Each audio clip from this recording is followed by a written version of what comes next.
Um grande shalom a todos. Eu sou o pastor César Augusto e quero aqui deixar o meu posicionamento sobre os acontecimentos que têm tomado lugar dentro desta mensagem, nesta nação.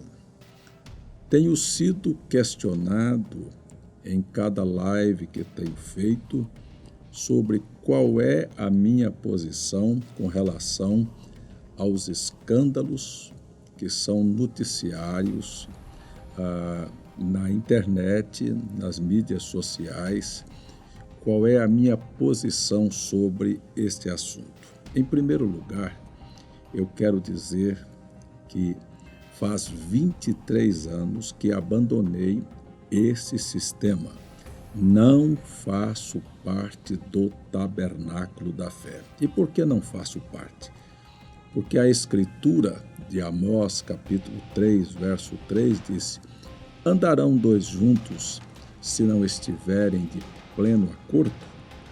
Não estou de acordo com a maneira e o procedimento que o líder deste movimento, intitulado de O Companheirismo ou a Mensagem, provocou em torno de si e fez com que decisões desta maneira fossem tomadas. A mensagem que eu creio é uma mensagem limpa, é uma mensagem pura. A mensagem que eu recebi em 1971 de um profeta é recomendada pelo mensageiro que deveríamos manter a mensagem honrável e limpa e viver o tipo correto de vida. Isto está no parágrafo 29 da mensagem Que Casa Me Edificareis. E o que nós vimos acontecer foi exatamente o oposto. Nós vimos escândalo, nós vimos famílias sendo desonradas, nós vimos casais sendo desrespeitados, nós vimos o púlpito servir de ambiente para mentiras e vimos a igreja, que deveria ser o lugar onde o povo se congregasse para ser aperfeiçoado e preparado para o arrebatamento, se transformar num motel, numa casa de conquista de moças e de mulheres casadas. Isto foi o que me fez tomar uma decisão de sair deste chamado companheirismo. Na verdade, acredito que companheirismo deve ser praticado em torno da palavra de Deus e não de um grupo de homens que apoiam tais fatos. No Evangelho de Mateus, capítulo 18, versos 6 e 7, Jesus disse que é necessário que venha o escândalo. Mas ele também disse: ai daquele por quem vier. Este líder deu uma interpretação que quem provoca o escândalo é quem divulga, não é quem pratica. Ora, se você não quer que seja divulgado atos imorais, é só não praticar. É muito simples, é muito fácil. Mas o verso seguinte, disse Jesus que era melhor cortar a mão e entrar no céu faltando um membro do que ser lançado no inferno com o corpo todo. E foi isto exatamente que fiz. É inegável que este homem serviu de uma mão, ajudou, mas quando escandalizou, deve ser cortada e lançada fora para não irmos para o inferno o corpo todo. Foi por isto que tomei esta decisão de sair. Nós devemos notar que tanto o Novo Testamento como o Velho Testamento tomou posição, tanto Moisés, como Josué, como Paulo e como os apóstolos, com aqueles que praticaram atos que são considerados por Deus de escandalosos, aquilo que nós chamamos comumente de pecado. Estes homens tomaram decisões. Você vai encontrar isto, a Bíblia está cheia destas referências. Tanto Paulo, como Moisés, como Josué, tomou decisão contra a casa daquele homem que tomou as vestes babilônicas e tomou a cunha de ouro, não é? Foi destruído, foi lançado fora. Você vai ver quantas dessas decisões Moisés tomou lá no deserto, e você vai encontrar Paulo perguntando na carta aos Coríntios: vocês estão inchados? Por que vocês não tiram de entre vós este iníquo? 1 Coríntios, capítulo 5, leia na sua Bíblia. Será que nossa Bíblia não nos diz que um adúltero, o lugar dele é no inferno e não no reino dos céus? Será que a nossa Bíblia não nos diz que não é apenas aqueles que praticam, mas aqueles que apoiam tais atos também serão condenados com eles? Será que nós não podemos entender isto claramente? Gostaria de convidar aos nobres amigos pastores para fazermos uma reflexão. Qual de nós suportaríamos dentro das nossas igrejas um irmão que, vivendo 14 anos com sua mulher e com uma amante, e depois deixando a amante, deixando a mulher, começa a ter casos com dezenas de mulheres dentro da igreja? Não estou falando de um pecado de Davi, que é tido como a referência para acoitar adultério. Não, Davi pecou uma vez, não foi reincidente. Foi tratado o caso e padeceu e teve um julgamento muito duro da parte de Deus. Mas, escuta, será que existem 2 pesos e 2 medidas?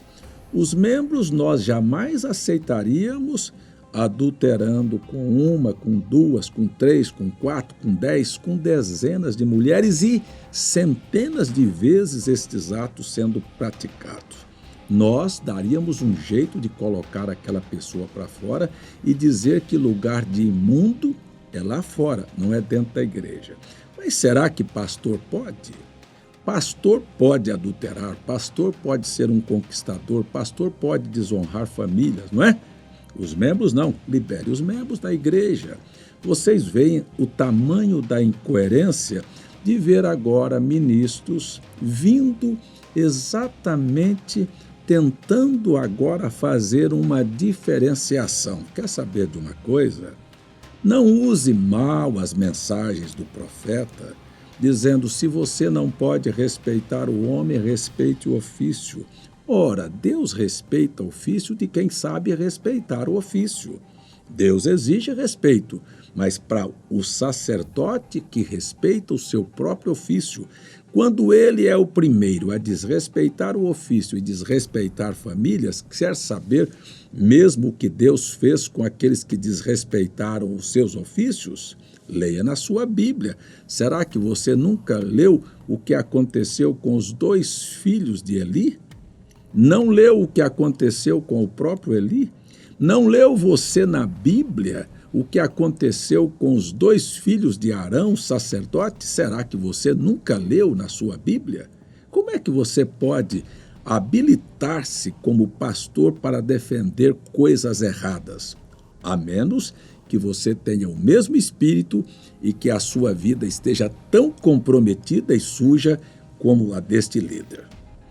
Esperamos que isto possa ajudar a entender por que eu saí fora desse sistema.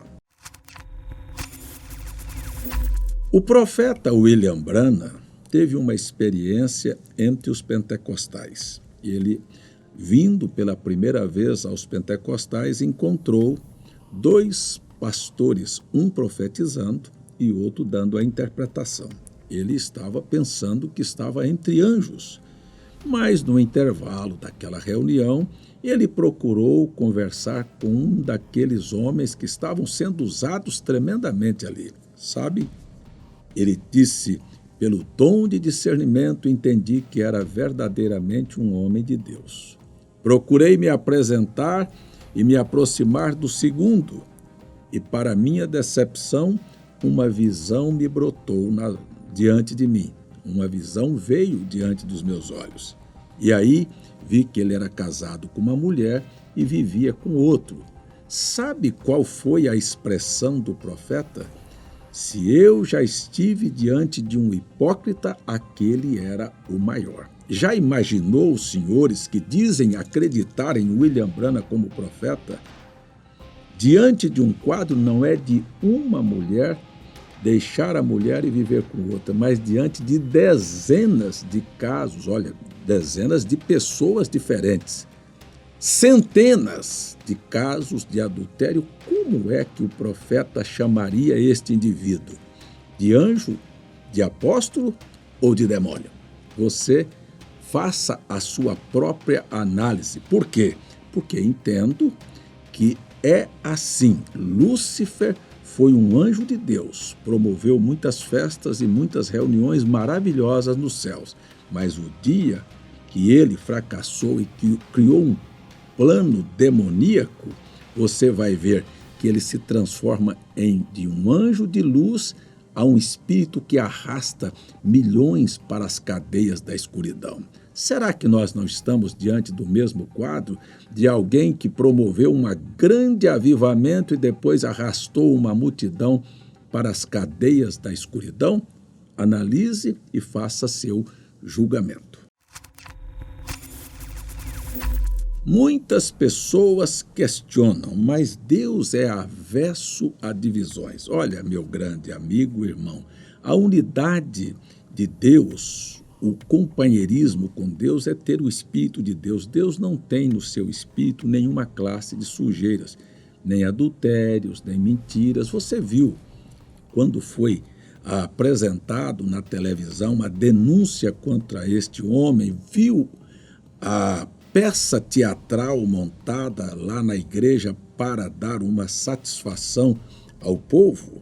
Viu o tamanho das mentiras que foram proferidas dizendo que este homem é um homem de vida ilibada? Será que você, pastor, não conhece os fatos? Como é que você atesta isto? Você viu pastores e diáconos de pé ali para testificarem uma mentira? Sabe qual é a conclusão da Bíblia? A conclusão é que Deus liberou um espírito de mentira para enganar as pessoas, para arrastá-las para uma grande e terrível decepção, como foi nos dias de Acabe. Agora eu paro aqui nesta meditação.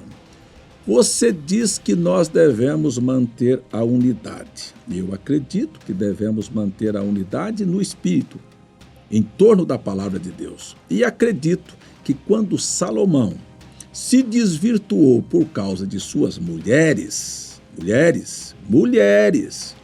sabe o que Deus fez? Mandou o profeta Aías, o silomita, dizer a Jeroboão que ele iria dividir a casa de Israel. E lá estava Jeroboão vestindo uma túnica nova, foi rasgada em 12 pedaços e dado 10 partes a Jeroboão e 2 partes Deus ia deixar com a casa de Davi. Você sabe que a maioria simplesmente nunca prestou no reinado de Israel? Estou falando de uma nação como todo. Já notou você que 10 casas ficou com Jeroboão e não teve um rei que prestasse? Já notou você que foram mandados 12 espias, 10, a maioria não valia nada? Vieram com uma mensagem que levou o povo para o deserto para morrer? Já imaginou que mesmo os 2 aqui, as 2 casas que ficaram com Davi, nem todos os reis prestaram? Eu não estou dizendo que todos que saíram deste sistema são boas pessoas, têm um espírito correto e estão fazendo coisas corretas. Pode-se sair e carregar o mesmo espírito consigo, e dar no que deu. Então, a divisão de 1 Reis, leia a sua Bíblia, capítulo 29, capítulo 11, do verso 29 ao 31, mostra que quem promoveu a divisão no reino não foi o Jeroboão, mas foram os pecados de Salomão, e a decisão foi tomada por Deus para ficar apenas um pequeno remanescente, como disse ele: deixarei na casa de Davi uma lâmpada. Há um remanescente que está procurando manter esta mensagem limpa, pura e viver o seu padrão. Espero que este seja você. Não desejo aqui fazer inúmeras citações de Bíblia e de mensagem. Estou dando resumidamente o meu posicionamento. Não adianta citar nem Bíblia nem mensagem, porque a maioria não crê nem em Bíblia nem no profeta. Eu já disse e volto a repetir: será que eles dariam apoio a membros comuns dentro da igreja com o procedimento deste homem? Eu quero até lembrar, não adianta postar agora, de Pilatos, de tentar lavar as mãos e dizer o problema dele é com a igreja dele. Isto é hipocrisia. Isto é ser novamente trair Jesus, vender Jesus por popularidade. Judas vendeu por dinheiro e esses também estão vendendo por dinheiro. Eles não querem perder membros, porque perdendo membros perde-se dízimos. Vão cair a renda, eles são mercenários da mensagem. Deveríamos ter uma postura e uma posição pela palavra. Não adianta agora dizer, isto é com ele, eu tenho moral, eu posso chegar e fazer. E aquele que fez o casamento sabendo que a primeira mulher dele estava viva, será que tem mesmo moral? Eu acho questionável esta moral. Eu gostaria que as pessoas fossem honestas. Pense você, já ouviu dizer que o barulho das águas em que Pilatos lavou as mãos está até hoje nos ouvidos dele no inferno? Pense nesta atitude que vocês estão tentando fazer agora, senhores ministros, dizendo que o problema deste homem é com a igreja deles e que vocês estão isentos, quando vocês apoiaram esta situação durante todos estes anos. E ainda mais, não apenas apoiaram, mas quando saí há 23 anos, conhecíamos 2 casos, hoje são dezenas. Sabe quem são os culpados destas dezenas de moças e de famílias que foram desonradas? Porque tal ministro não respeita nem os seus auxiliares, nem pastor. Viu a família do pastor que foi desrespeitada? Viu a família dos diáconos desrespeitada? Viu as famílias das pessoas que, trabalhando com o suor do seu rosto, levou o dízimo para esta igreja, para este ministro gastar nos motéis, comprando presentes e até enriquecendo suas amantes? Sabe quanto de dinheiro foi usado para fazer e comprar o silêncio das pessoas? Não apenas foi, está sendo usado no presente? É isto que você segue dizendo ser a mensagem do profeta? Eu acho que está na hora de uma reflexão mais profunda. Vê se você gostaria que eu fosse seu pastor, pegando seu dinheiro, levando mulher para motel. E por que este indivíduo pode? Deus disse ao profeta: nunca fumes ou bebas ou contamines o teu corpo com mulheres. Para este aí Deus liberou. Deus é um Deus muito estranho, não é verdade? Então, eu quero lembrar a você agora, para terminar, que na mensagem Éden Satânico, parágrafo 29 também, apenas escolhi 2 mensagens. Que casa me edificareis, parágrafo 29, e Éden Satânico, parágrafo 29. O profeta de Deus diz, e eu termino aqui: não será o comunismo, mas será a igreja que enganará os eleitos. Sabe por quê? Porque o diabo, disse o irmão Branham, ensinou as pessoas a amarem suas igrejas e a seus pastores mais do que a Deus e mais do que a palavra. Espero que isto não seja você. E espero que você saia imediatamente de qualquer igreja que esteja vinculada a esse sistema que Deus chama de escolaísmo e que Deus disse, eu odeio. Que Deus te abençoe. Muito obrigado pela sua atenção.